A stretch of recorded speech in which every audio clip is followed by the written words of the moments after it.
Siyata Dishmaya, we're going to continue in the gates of the Baal Shem Tov in the 6th chapter on the importance of serving Hashem from a place of simcha, from a place of joy.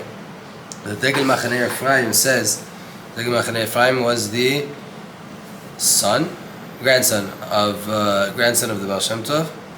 So the Degel Machanei Ephraim says, De'en HaKadosh Baruch Hu sholech yisurim al ha'adam ela im ken sholech alav mikodem choli u'mora shchora. God will not send hardships to a person without first things first sending them either sickness or some kind of sadness, depression. Meaning you feel it on your body before you're gonna, right? God forbid a person's house has to burn down. Before that even happens, they are gonna send you something in your own body for you to wake up. For you to wake up from that first. A smaller sign, right? Before it gets too big. Another teaching from the Baal Shem Tov. לעבוד את השם ביראה ובשמחה הן טרין רעים דלא מתפרשים. You have to serve Hashem with joy and with awe, and those are two friends that are inseparable. Yudke. Everything has to be done with those two levels. שני חברים שלא נפרדים. Two friends that you can't take apart. ויראה בלא שמחה ומרה שחורה. Awe, fear of God, intenseness without joy is depression. Lo ya'od l'tzara. It's not good to be in pain on your avodat Hashem. Rak tamid yeh b'simcha. You should rather only be constantly in joy. ואפילו באותו שעה שצריך גם כן לעבוד אותו, ואין פנאי לישב איך ומה. Even in the time where you have to do a mitzvah, you have to stand in front of Hashem and to daven, and you should feel awe, you still need simcha in that moment. Still need simcha. You always need to be in a state of simcha, and you need to increase awe as well and things, but not depression. Awe, meaning what's awe? That awe without simcha leads to joy. I have to show up at 8 o'clock. Oh my God, if I don't show up at 8 o'clock to the shachrit, then it was a sin, and then I messed up, and then I'm going to go to Gehinnom. Whoa, you have to show up at 8, and Hashem runs the world, which is the side of simcha. So if you showed up at 8:05 or 8:15 or 8:30, it's okay. You can still be happy. A simcha here in this inyan is just bringing Hashem into it, right?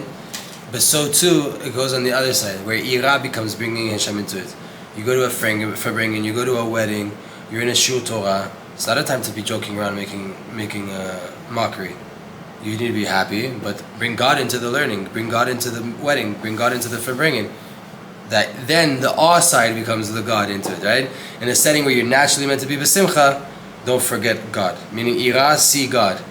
In the place where you're naturally meant to be in a state of awe, don't forget to be happy that you have a connection with God and you're engaging with God and you're standing in front of your Father right now. That should be good.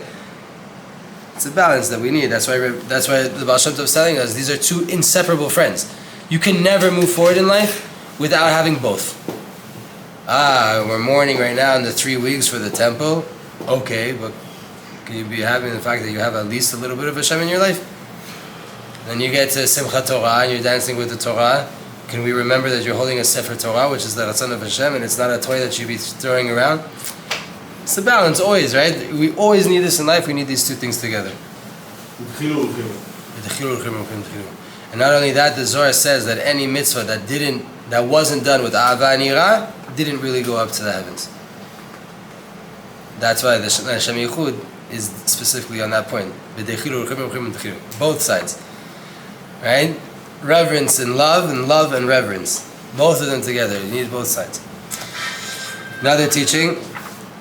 This is also from the Baal Shem Tov in Tzfat Arivash. When a person has a desire to fast, to afflict themselves, you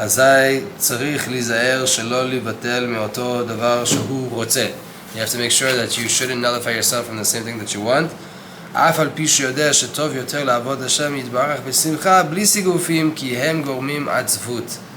אבל מסתם ידעיני יש בנפשי שצריך לטענות שעדיין לא יתיקן נפשו כראוי, לכן יש כמה וכמה דברים שזה צריך לדקדק בהם מצד נשמתו להחמיר על עצמו חומרות, וזה אינו צריך לדקדק כל כך.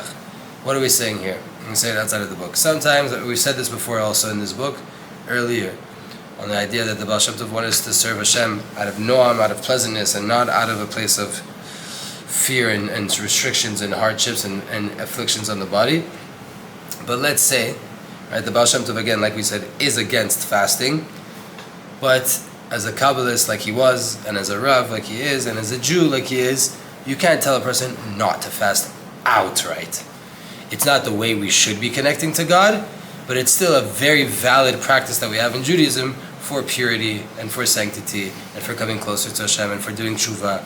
So you can't say outright. People make this mistake a lot of times. When the Baal Shem Tov said not to fast, yes, he meant up until the Baal Shem Tov, that was the way. It is no longer the way, it is a way. It still is a way, right? Because there's still thousands of Jews in the world that hold that fasting is very good. And they're not students of the Baal Shem Tov.